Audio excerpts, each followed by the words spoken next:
আসসালামু আলাইকুম, সকলকে আমন্ত্রণ জানাচ্ছি অনলাইন ক্লাসে।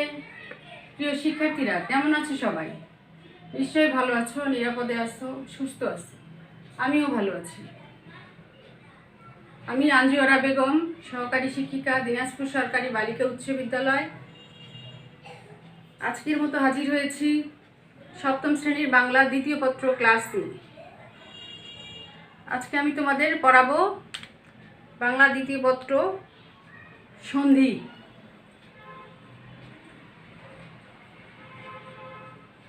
সন্ধি বিষয়ের উপরে। সন্ধি, আচ্ছা,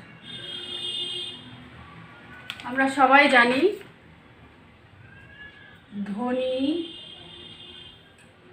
শব্দ, বাক্য, অর্থ, এই চারটি ভাষার মৌলিক উপাদান। এই চারটি মৌলিক উপাদান নিয়েই প্রত্যেকটি ভাষার ব্যাকরণ আলোচনা করা হয়। তেমনি বাংলা ব্যাকরণেও রয়েছে এই চারটি বিষয় নিয়ে আলোচনা। যেমন এক হচ্ছে ধ্বনি তত্ত্ব,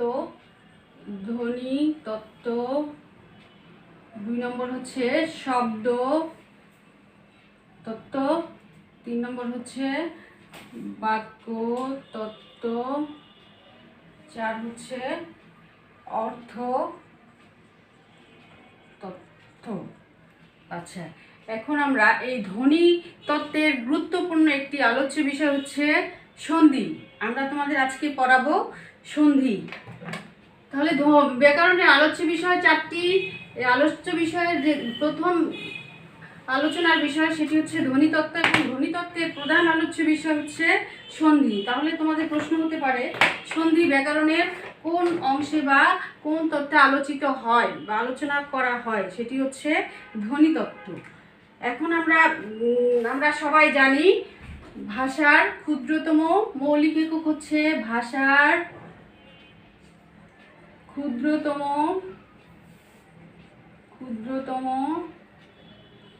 মৌলিক একক হচ্ছে ধ্বনি। এই ধ্বনির সঙ্গে ধ্বনির মিলনজাত প্রক্রিয়াই হচ্ছে সন্ধি। তাহলে সন্ধি কাকে বলে? ধ্বনির সঙ্গে ধ্বনির মিলনজাত প্রক্রিয়াই হচ্ছে সন্ধি। অর্থাৎ ধ্বনির সঙ্গে ধ্বনির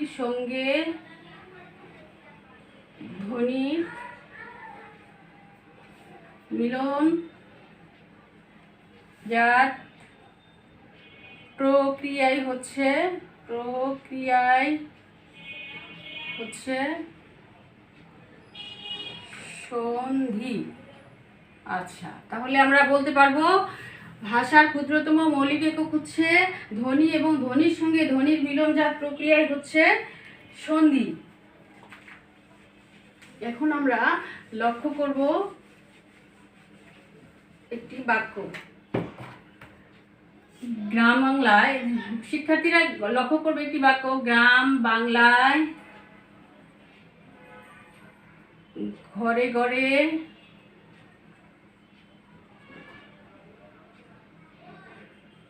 নবান্ন।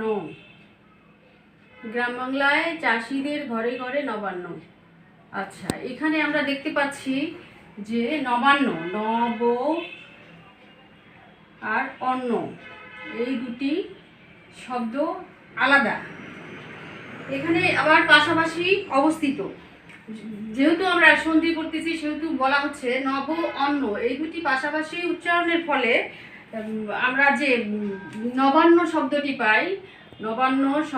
পাই, এই দুইটা শব্দের মিলনকেই এখানে বলা হয় সন্ধি। অর্থাৎ এখানে আমরা পাবো যেটা নবের অ, তারপরে আছে অন্যের অ, এই দুইটা মিলিত হয়ে হয়েছে আ, অর্থাৎ নব অন্ন। এখানে আ যোগ হয়েছে নবান্ন, অর্থাৎ শব্দটিকে আমরা শ্রুতিমধুর সুন্দর হিসাবে পাই।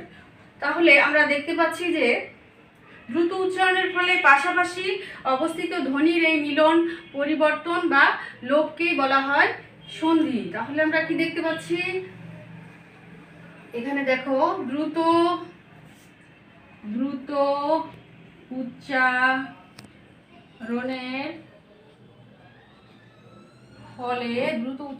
ফলে পাশাপাশি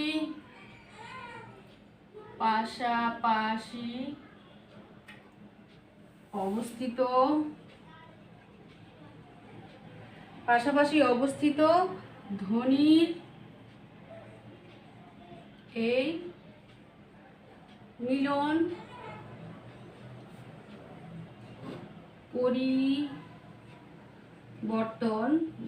পরিবর্তন ও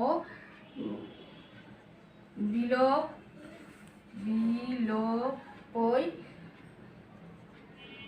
সন্ধি নামে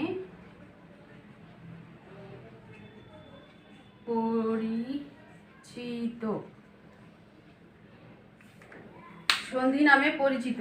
শিক্ষার্থীরা, তাহলে আমরা বুঝতে পারলাম যে সন্ধি শব্দের অর্থ হচ্ছে এখানে দুটি শব্দ পাশাপাশি মিলিত হয়ে যেহেতু একটি নতুন শব্দ তৈরি হয়, এই জন্য এটাকে সন্ধি বলে। তাহলে সন্ধির যে প্রকৃত অর্থ সেটা হচ্ছে সন্ধি শব্দটির অর্থ হচ্ছে সন্ধি অর্থ হচ্ছে মিলন। এই মিলন নানাভাবে হতে পারে, যেমন ধরো এক নম্বরে দুটি ধ্বনির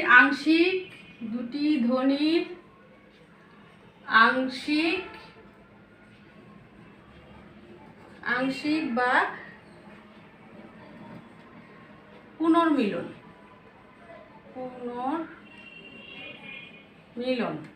যেমন বিদ্যা যোগ আলয় সমান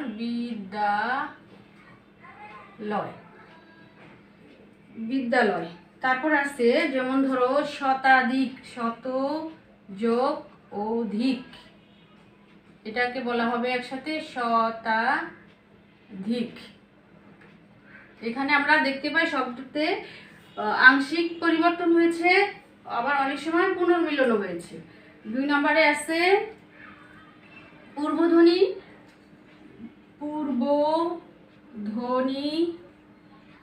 ও পরধ্বনি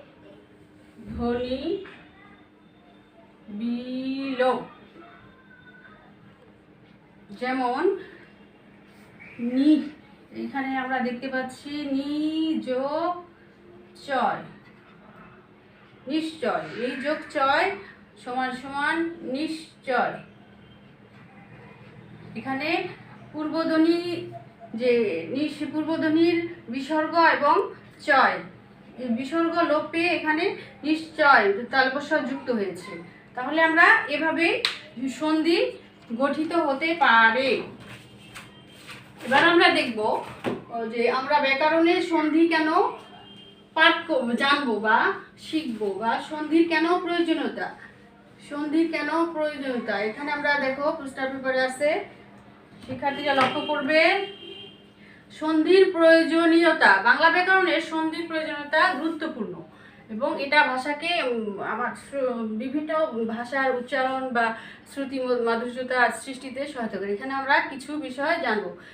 এখানে দেখো সন্ধির প্রয়োজনীয়তা, উচ্চারণে স্বাচ্ছন্দ্য এবং উচ্চারণ সহজতর হয়। যেমন এখানে আমরা দেখতে পাচ্ছি যে যেমন ধরো বিদ্যালয়, বিদ্যা যোগ আলয়, এখানে দুটা আলাদা শব্দ, কিন্তু দুটা আলাদা। বিদ্যা অর্থ হচ্ছে আমরা পড়াশোনা যেটা শিখি, তারপরে আলয় হচ্ছে কোনো আশ্রয়, যে কেন্দ্রকে আশ্রয় করে বিদ্যা অর্জন করা হয় সেটাকেই বলা হয় বিদ্যালয়। যেহেতু আমাদের সন্ধি বিচ্ছেদ বা সন্ধি করার ফলে উচ্চারণের মিল হওয়ার ফলে, দুইটা শব্দের মিল হওয়ার পরে এটা উচ্চারণে স্বাচ্ছন্দ্য আসে এবং উচ্চারণ সহজ হয়। তাহলে এটা আমরা একসাথে যদি বলি বিদ্যালয়, এটা আমাদের কাছে শুনতে বা বলতে সহজ মনে হয়। তারপরে আছে সন্ধি ভাষাকে সংক্ষিপ্ত করে। যখন প্রথম আমরা যে শব্দটা শিখেছিলাম নব যোগ অন্য, এখানে সমান সমান নবান্ন, অর্থাৎ এই শব্দটাকেও এখানে আমরা সন্ধির ফলে ভাষাকে সংক্ষিপ্ত করে, অর্থাৎ দেখো নব অন্ন দুটি শব্দ আলাদা এবং অর্থ আলাদা, কিন্তু যখন এক জায়গায় করা হয় সেটা সংক্ষিপ্ত হয়ে আরও সুন্দর শোনা যায় শুনতে। তারপরে আছে যেটা উচ্চারণ অনেক বেশি শ্রুতি মধুর হয়। শ্রুতি মধুর হয় অর্থাৎ এখানে আমরা দেখতে পাচ্ছি, যেমন ধরো একটা শব্দ আছে দিক যোগ অন্ত। এখানে আমরা জানি দিক মানে দিক, যে কোনো দিক, অন্ত মানে শেষ, কিন্তু আমরা যদি বলি দিগন্ত, এটা শুনতে অবশ্যই আমাদের কাছে একটু সুন্দর লাগে বা শ্রুতি মধুর লাগে। তারপরে আছে নতুন নতুন শব্দ তৈরি হয়। নতুন নতুন শব্দ তৈরি হয়, যেমন ধরো ঢাকা, যেমন ধরো ঢাকা একটা শব্দ, ঈশ্বর বা ঈশ্বরী একটা শব্দ, কিন্তু এটাকে এক জায়গায় মিলনের ফলে কি হয়েছে ঢাকেশ্বরী। ঢাকেশ্বরী অর্থাৎ এখানে আমরা একটি নতুন শব্দ তৈরি করলাম, এই জন্য বলা হয় নতুন নতুন শব্দ তৈরি হয়। তারপরে আসছে যেমন ধরো শুদ্ধ, এছাড়া আছে শুদ্ধ বানান লিখতেও সহায়তা করে। শুদ্ধ বানান লিখতেও সহায়তা করে, অর্থাৎ আমাদেরকে যেটা করতে হবে শিক্ষার্থীরা, এই ব্যাকরণে, অর্থাৎ আমরা যে ভাষায় কথা বলি, বাংলা ভাষা যদিও আমরা মাতৃভাষা, সারাদিন কথা বলি, তারপরে দেখবা যে সারাদিন কথা বলার মধ্যে আমরা হয়তো 100 থেকে 150টা শব্দ ব্যবহার করি, কিন্তু আমাদের ভাষাকে সমৃদ্ধ করতে হলে বা আমাদের জ্ঞানকে সমৃদ্ধ করতে হলে আমাদের অবশ্যই বেশি বেশি করে চর্চা করতে হবে, এবং তাহলে আমরা লেখায় বা ব্যাকরণে সাবলীল হতে পারবো এবং আরও বেশি শিখতে পারবো। তাহলে সন্ধির পর্যন্ত কি কি উচ্চারণে স্বাচ্ছন্দ্য এবং উচ্চারণ সহজতর হয়। তারপর আছে সন্ধি ভাষাকে সংক্ষিপ্ত করে, উচ্চারণ অনেক বেশি শ্রুতিমধুর হয়, নতুন নতুন শব্দ তৈরি হয়, শুদ্ধ বানান লিখতেও সহায়তা করে। তারপরে এখন আমরা যেটা জানবো সেটা হচ্ছে শিক্ষার্থীরা, এখন আমরা যেটা জানবো সেটা হচ্ছে সন্ধি। আমরা যে সন্ধি পড়তেছি এটা কি কি আসলে সন্ধিটা, প্রথমে আমরা শ্রেণী বিভাগের আগে যেটা জানবো, যেমন ধরো সন্ধি হচ্ছে 1 নম্বর হচ্ছে স্বরসন্ধি। স্বরসন্ধি অর্থাৎ স্বরবর্ণের সাথে স্বরধ্বনির সাথে স্বরধ্বনির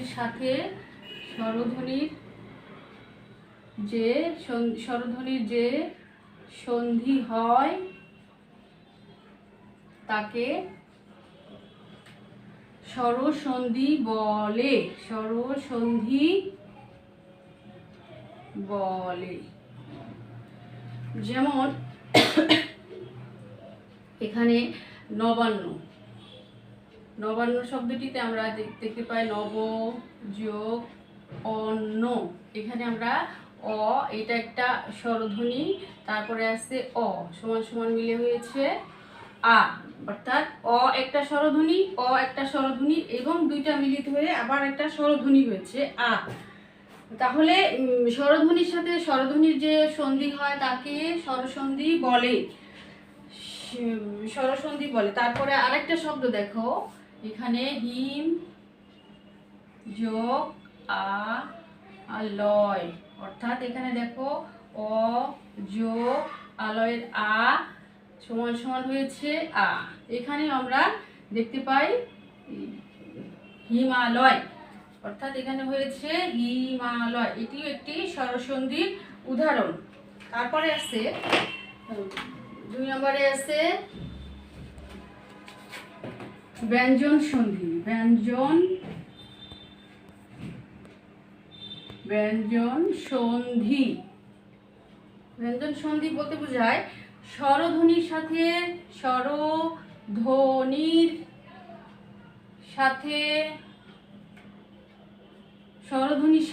ব্যঞ্জন ধ্বনি, তারপর আসছে ব্যঞ্জন ধ্বনির সাথে ব্যঞ্জন ধ্বনি আরোহ হতে পারে যে ব্যঞ্জন ধ্বনির সাথে স্বরধ্বনি এরকম হলে মিলিত হলে তাকে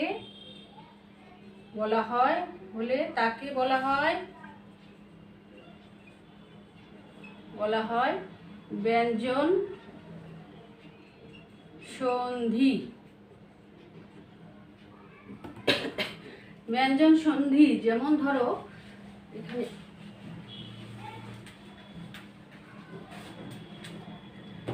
যেমন উচ্চারণ,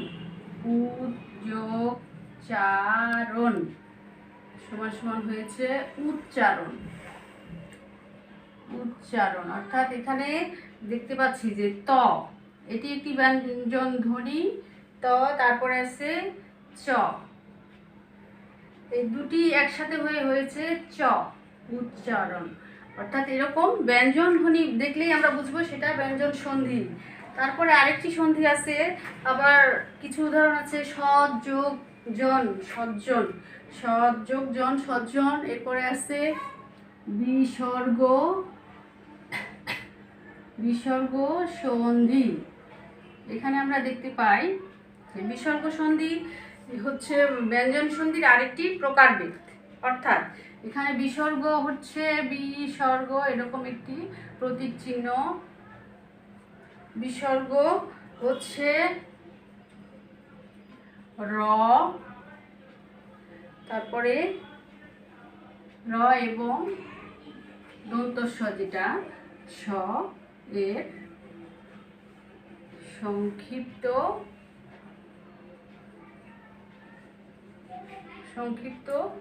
রূপ।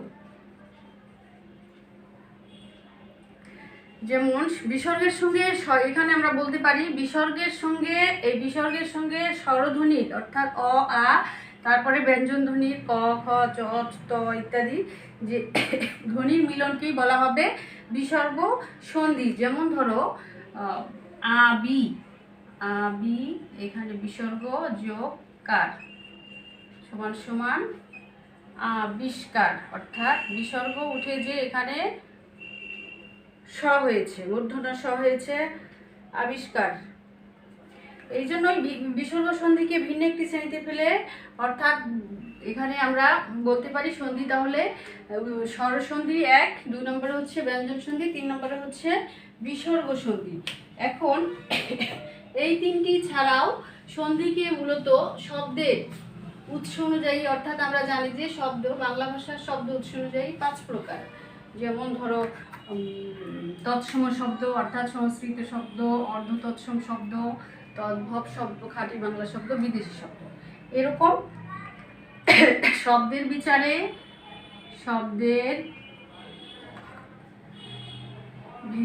শব্দের উৎস অর্থাৎ যেসব উৎস থেকে বাংলা ভাষার শব্দ আসছে, উৎস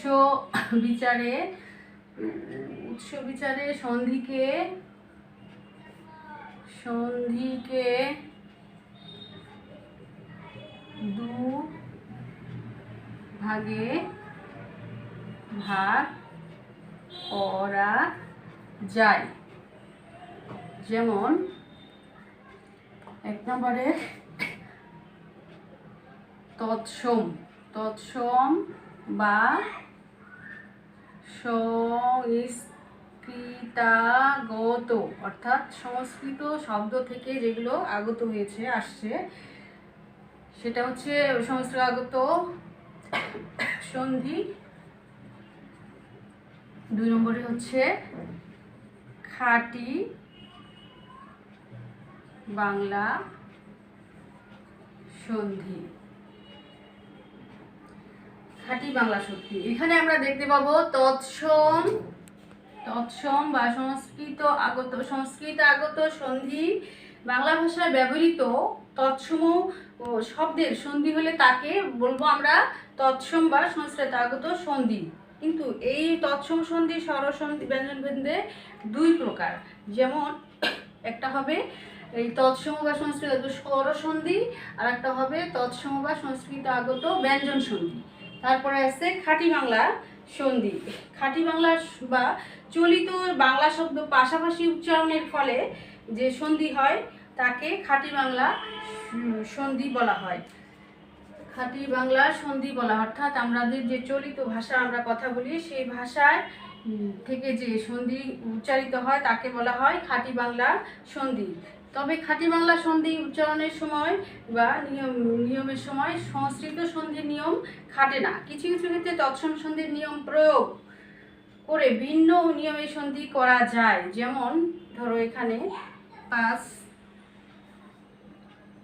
যোগ সে, এখানে হবে উচ্চারণ পাশে, 5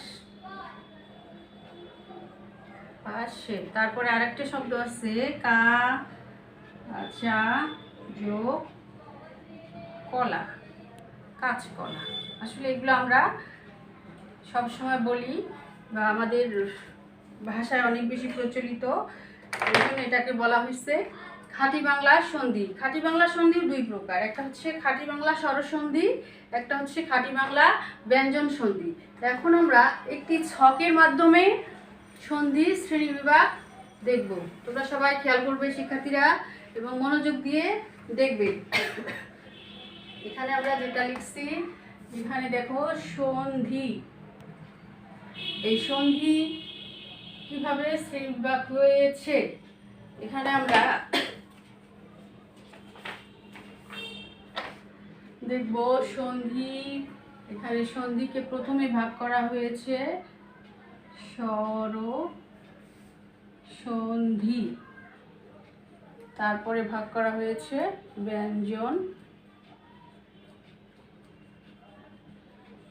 সন্ধি, ব্যঞ্জন সন্ধি। তারপরে এই স্বরসন্ধিকে আবার দুই ভাগে ভাগ করা হয়েছে। যেমন একটা হচ্ছে তৎসম বা সংস্কৃত আগত, আর একটা হচ্ছে খাঁটি বাংলা,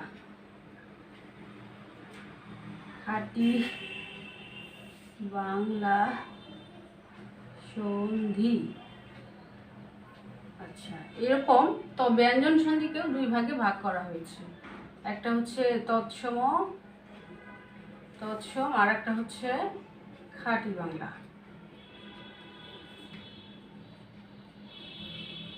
তাহলে শিক্ষার্থীরা এবার তোমাদের মনে থাকবে যে সন্ধি কাকে বলে। সন্ধি শব্দের অর্থ মিলন, এবং ধ্বনি থেকে ধ্বনির যে মিলনজাত প্রক্রিয়া সেটাই হচ্ছে সন্ধি। এবং সন্ধিকে আমরা প্রথমে যেটা ভাগ করেছি স্বরসন্ধি, ব্যঞ্জন সন্ধি এবং বিসর্গ সন্ধি। এবং এই বিসর্গ এই তিনটার পরে তিন ভাগে ভাগ করে কিন্তু শব্দের উৎস অনুযায়ী আবার দুই ভাগে ভাগ করা হয়েছে। একটা হচ্ছে সংস্কৃত আগত সন্ধি, আর একটা হচ্ছে খাঁটি বাংলা সন্ধি, যেটা স্বরসন্ধির ক্ষেত্রেও দুই প্রকার এবং ব্যঞ্জন সন্ধির ক্ষেত্রেও দুই প্রকার। আমরা এই ছকটি মনে রাখবো এবং পড়ার চেষ্টা করব বেশি বেশি। আসলে এই ব্যাকরণ যেটা আমাদেরকে খালি বাংলা ভাষায় কথা বললেই হবে না, আমাদেরকে বেশি বেশি করে চর্চা করতে হবে। যত চর্চা করব তত শিখতে পারবো। এখন আমরা যেটা শিখব সেটা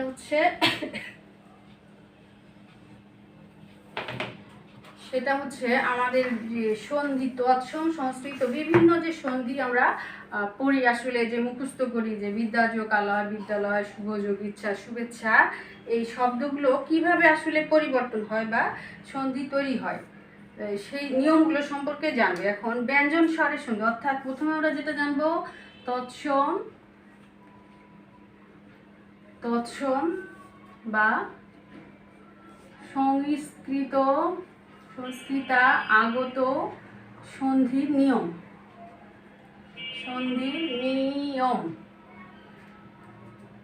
এখানে কতগুলো নিয়ম আছে এটা তোমরা দেখবা। প্রথমে আছে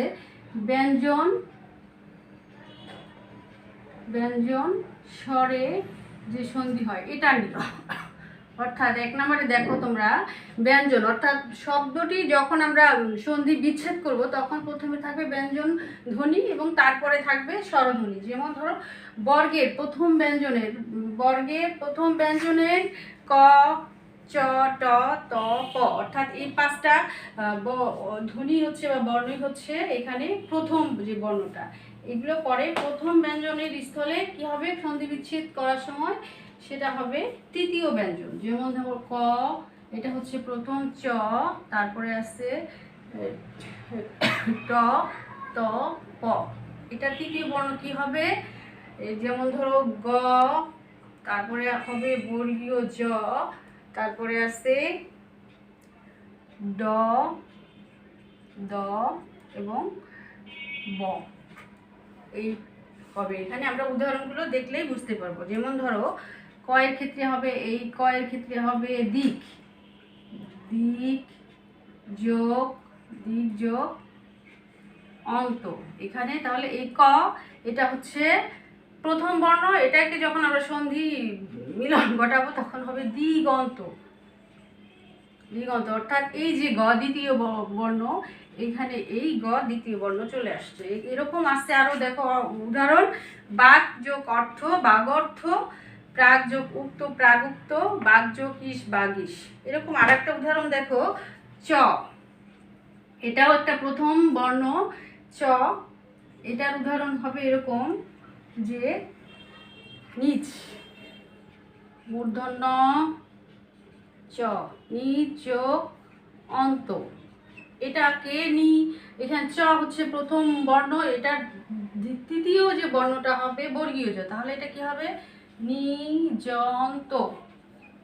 তাহলে আমরা বুঝতে পারছি নিশ্চয় যে কিভাবে হয় নিজ যোগ অন্ত নিযন্ত, অযোগ অন্তা অজন্তা। এরকম ট স্বরধ্বনি আছে, দেখো স্বর্য কানন স্বরানন, ত স্বরধ্বনি আছে এখানে, তজ্যোগ অন্ত তদন্ত, কীযোগ অন্ত কীদন্ত, প আছে প স্বরধ্বনি এখানে, সুপ যোগ অন্ত সুবন্ত।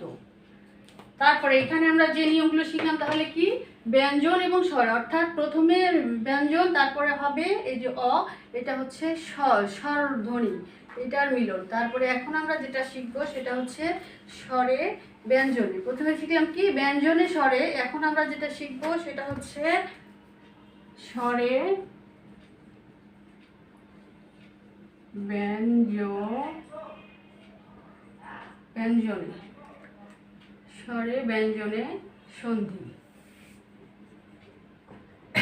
এখানে প্রথমে যেটা আছে একটা নিয়ম, এটা হচ্ছে দুই, প্রথমটা আমরা যেটা শিখলাম সেটা হচ্ছে 1 নাম্বার, এটা হচ্ছে 2 নাম্বার নিয়ম।